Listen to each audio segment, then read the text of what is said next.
j'ai mis dans ma cuve la levure, le lait, l'eau pour que la levure s'active déjà et puis elle se dissolve bien dans l'eau. J'y ajoute un peu 15 grammes de sucre environ, c'est une petite cuillère, un petit peu plus qu'une cuillère à soupe de sucre.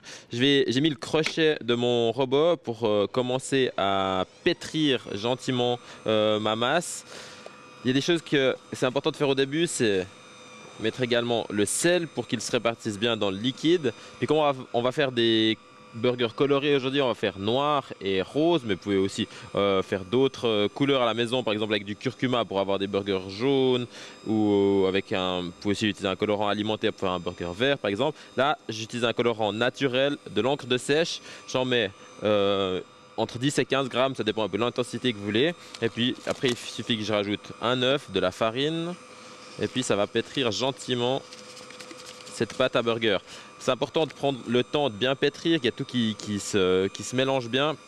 Et aussi de prendre le temps de laisser reposer la pâte pour qu'elle lève bien tranquillement. Donc je mets un œuf entier. Maintenant je vais laisser pétrir. Moi, je vais faire donc un ketchup. On utilise la fonction avec la chaleur de ce robot. Je fais revenir mon oignon rouge dans de l'huile de colza. Je vais y rajouter donc ma purée de tomates. Donc on fait un ketchup là. Ça se passe bien. Hop là, tu vois, ça gicle partout. Scène de crime. Ça se passe très bien, merci. Donc un peu de sucre brun. Voilà.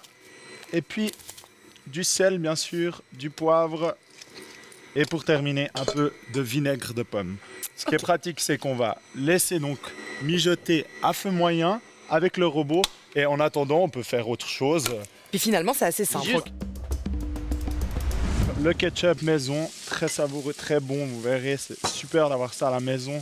On va même pouvoir Là, on en a fait vraiment beaucoup. On va pouvoir en garder dans le frigo pour toute autre recette.